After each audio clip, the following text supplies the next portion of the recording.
Hi, beautiful people. Welcome to the Fort Salem Library, where we read you your fanfiction. So sit down or don't, relax or don't, and enjoy these stories in a way you have not before. We at Fort Salem Library do not own Motherland Fort Salem or any of the related characters. The Motherland Fort Salem series is created by Elliot Lawrence and owned by Freeform. This story is a work of fanfiction and is meant for entertainment only. We are not making any profit from these stories. All rights of the original Motherland Fort Salem story belong to Freeform.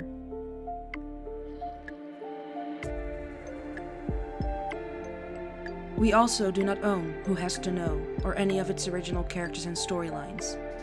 We did, however, get permission from the author to read their story.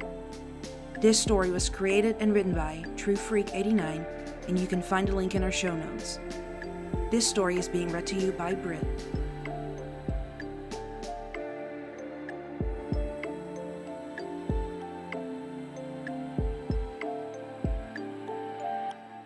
Who Has to Know?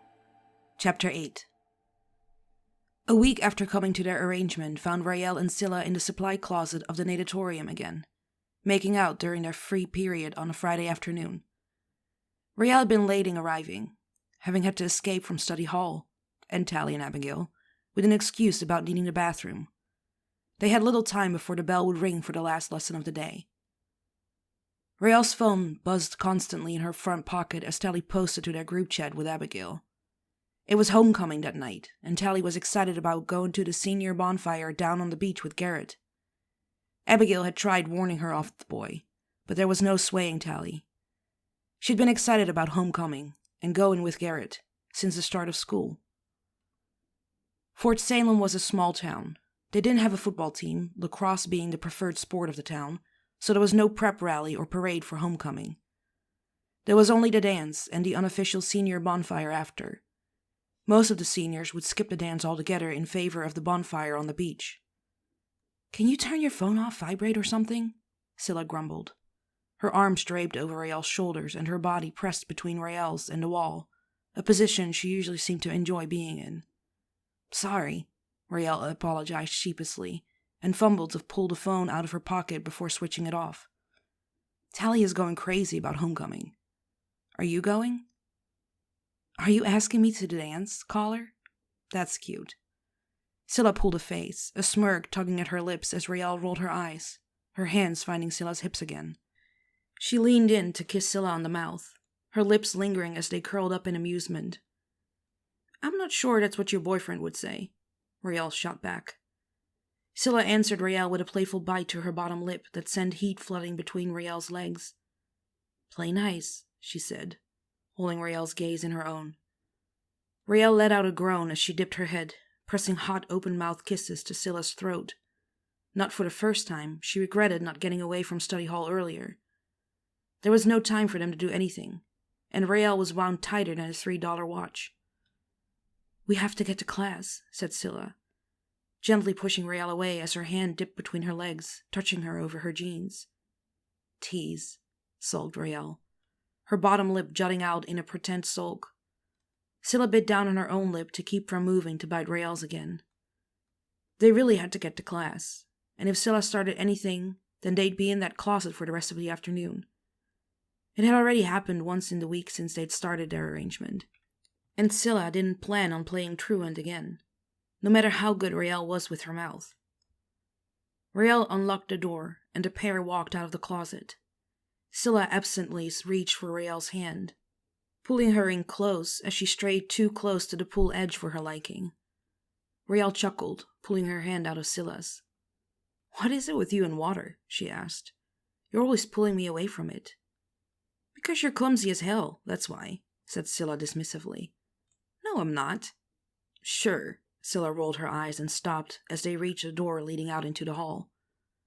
She stepped in close, put a hand on Rael's chest and kissed her, her tongue slipping past Rael's parted lips. Scylla told herself it was a way to distract Rael from her question, and it worked. "See you at the bonfire?" Yeah," said Rael, her eyes soft and unfocused as Scylla took a step back. "See you then." Scylla walked out of the natatorium, grinning to herself. She couldn't deny there was something intoxicating about reducing Rael Collar to a quivering mess with just a kiss. Rael wasn't the only one who was good with her mouth. Her grin vanished as she bumped straight into her brother. Rael, who had spotted the other twin coming, ducked back into the pool room and out of sight. "Syl? What are you doing in there?" Byron frowned at his sister, like he'd just caught her coming out of the manse room. There was about as much chance of that as her being in the natatorium. Scylla was terrified of the water. "I was looking for Alder," she answered, coming up with a lie on the spot. I had to speak to her about an English paper I have due in on Monday." "Oh," Byron accepted her excuse at face value and linked his arm through hers, steering her towards their last class of the day. Scylla risked a glance over her shoulder and spotted Rael slipping into the hallway. Her phone buzzed a few moments later with a message from the other girl. "Rael, that was a close call." Scylla couldn't have agreed more. "So the dance tonight starts at 7. Porter has to show his face because he's homecoming king, and then we're skipping out for the bonfire. You're still coming, right?" Scylla's heart was slamming against the wall of her chest at the near miss of being caught out by her brother. Going to the bonfire where there'd be alcohol and Rael, historically not a good combination, no longer seemed like such a good idea. "Actually, I was thinking about giving it a miss." "Don't even think about it, Syl. The senior bonfire is a tradition. You have to come. Your English paper can wait. Besides, I have it on good authority that Rael Collar will be there." He wiggled his eyebrows at her. Scylla grew defensive, hunching her shoulders as she pulled her arm free from her brother's. "So?" Byron shrugged. "You two have spent a lot of time together the last 2 weeks is all. I figured you guys were friends now." "Well, we're not," said Scylla. "Isadora paired us up in biology. We've been working on a project. That's it." "Whatever. You're still coming to the bonfire with us. The homecoming king needs his queen, my dear." Byron gave a flourish of his hand in her direction. "And he has him," said Scylla, her tone dripping with sarcasm. She gave in with a sigh as her brother gave her a pointed look. "Fine, I'll go for you and Porter, but I hope you know I won't enjoy myself and it will all be your fault." "Excellent," Byron perked up, throwing his arm around her shoulder. "That's just what I like to hear." Rael sat curled up on the sand, her knees tucked up to her chin as she nursed the same bottle of beer she'd had for the last hour. The senior bonfire was in full swing on the patch of beach near Abigail's house, but Rael wasn't feeling it. She sat to the side, watching the guys screw around by the bonfire while Abigail supervised, shouting at them when they grew too close to the flames.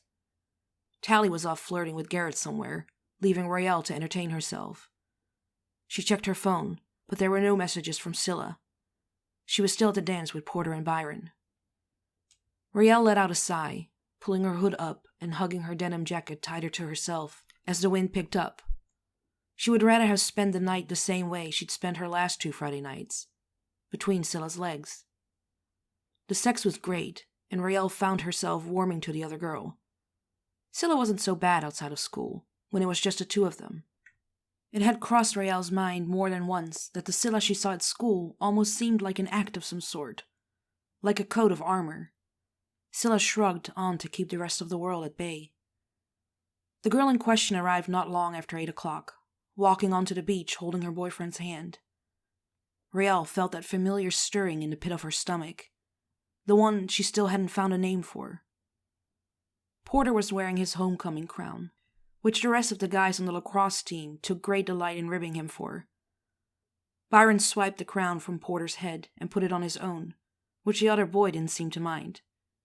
They seemed close, which was unsurprising since Porter and the twins had grown up living across the street from each other.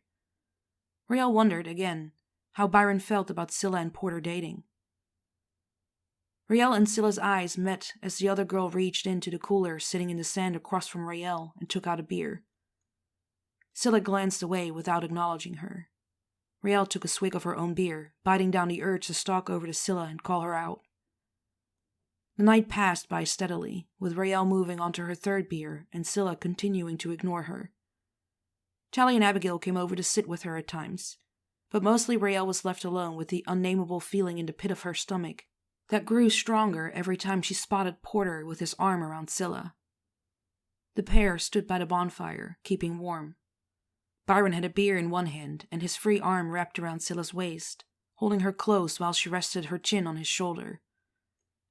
Raelle heard the other girl giggling at something Porter said, and her insides churned. Sure, Porter could make her laugh, but he couldn't make her come. Raelle decided she'd had enough and stumbled off towards the cliff, her feet slipping in the sand.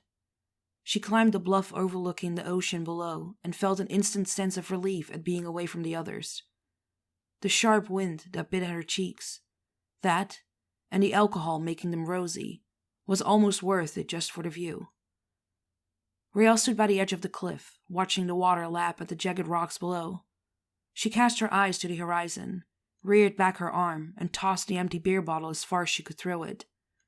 It sailed through the air before dropping into inky water with a splash.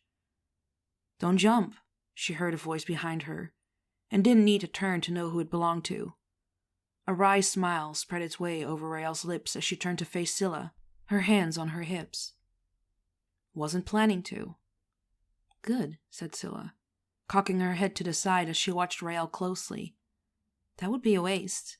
You shouldn't be so close to the edge, though. It's not safe." Raelle shook her head, making no attempt to step away from the edge of the cliff, despite Scylla's concern. "Seriously, what is it with you and water?" Scylla's expression darkened as she wrapped her arms around herself, either staving off the cold or Raelle's question.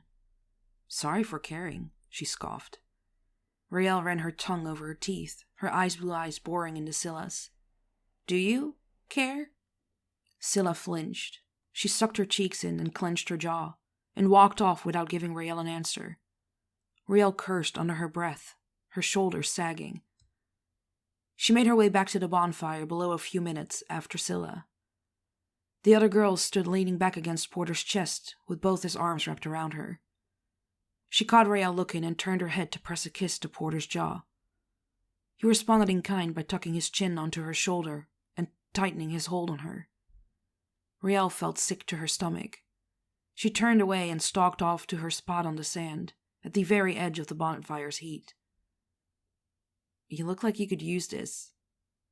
Raelle looked up from watching the fire and found Byron standing over her, holding out a beer. She took it with a mumbled thanks, and Byron took a seat beside her. Raelle was hardly in the mood for company, least of all in the form of Scylla's brother, but he didn't press her to make conversation. Raelle picked at the label on her beer, a question playing on her mind. "Hey, Byron? Why is Scylla so weird around water?" she asked, hoping to get an answer. Raelle loved the water. It was her safe place. She couldn't understand why anyone would be afraid of it. "Doesn't she know how to swim, or something?" Byron glanced away, his shoulders sagging.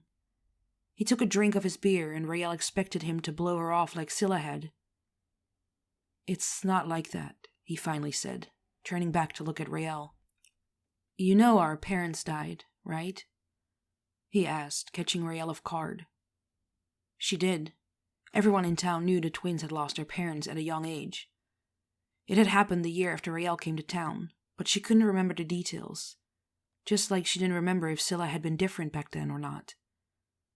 "What does that have to do with Scylla being scared of the water?" she asked. The alcohol loosening her tongue and breaking down her inhibitions. Her mom, with her southern sensibilities, would kill Raelle if she knew she was asking someone how their parents died. Byron's features tightened, his lips pursing in a tight line. Raelle almost told him to forget about it, but he answered before she got a chance. "Their car went off the bridge over Diamond Creek," Byron spoke in a low voice, the popping and crackling of the nearby fire almost drowning him out. Raelle had to lean in close to hear him. "I was at home sick, but Scylla was with them. She almost drowned." Byron dropped his gaze to his hands, his anguish written all over his face. He'd almost lost Scylla. Losing his parents had been bad enough, but the thought of losing his twin, too, almost brought tears to his eyes. He discreetly wiped at them with the back of his sleeve, and Akashia pulled her out. She's been terrified of the water ever since. Raelle felt a pang in her gut. It was no wonder Scylla got so panicky around water, and that she hadn't wanted to talk about it. She changed after it happened, said Byron, pulling Raelle away from internally beating herself up, being such an asshole to the other girl. She shut down, closed herself off. Porter and I were the only ones she let in. Byron bit the inside of his cheek as he stole a glance at his sister and his boyfriend. She would kill him for saying all of this, but it needed to be said, and Raelle seemed like the right person to say it to. Scylla's hard to crack, but she's worth it when she lets you in. He knocked his shoulder into Raelle's with a conspiratorial smirk. It's nice to see her spending time with someone who isn't me or Porter. Hang in there, okay? Sure, Raelle ducked her head as she felt her cheeks heating up. Not sure what Byron knew about them. She didn't get the time to ask as she glanced back up and caught sight of Scylla walking off the beach towards Porter's car. I gotta go do something. Thanks, Byron. Byron watched on in amusement as Raelle followed his sister. Raelle caught up to the other girl as Scylla was pulling a picnic blanket out of Porter's trunk. Hey, she said, her cheeks flustered as Scylla narrowed her eyes at her. Can I talk to you? You're doing it right now, so I would say yes, said Scylla, still smarting from their encounter on the cliff. She wouldn't make this easy on Raelle. Raelle, for her part, didn't bite. She was the one in the wrong, and was big enough to admit that, or the alcohol was making her soft. I'm sorry for before. What I said about you being weird around water, it's none of my business. Scylla crossed her arms over her chest as she took a seat on the edge of Porter's trunk. Has Byron been telling tales? Raelle rubbed at the back of her neck, her guilt written plain across her face. He told me what happened to your folks. I'm sorry. Forget about it. Scylla dismissed her with a shrug. It wasn't as easy for her to talk about that stuff as it was for Byron. He wasn't there.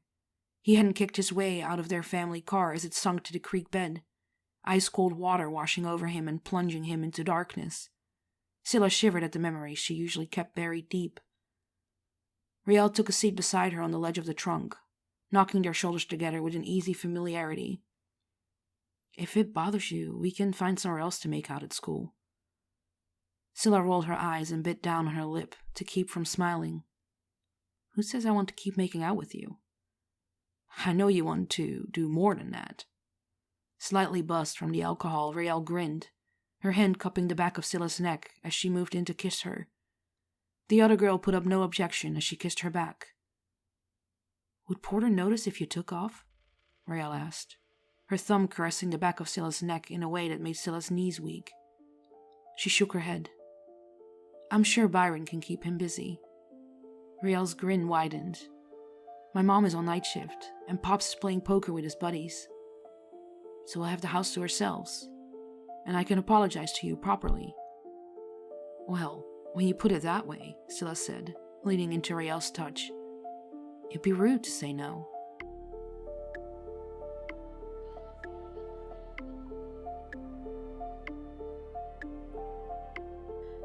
Please find the fanfiction you just listened to on Archive of Our Own and leave the author some love. Without them, this wouldn't be possible, and we want to thank them from the bottoms of our hearts for creating these amazing stories and keeping the show alive.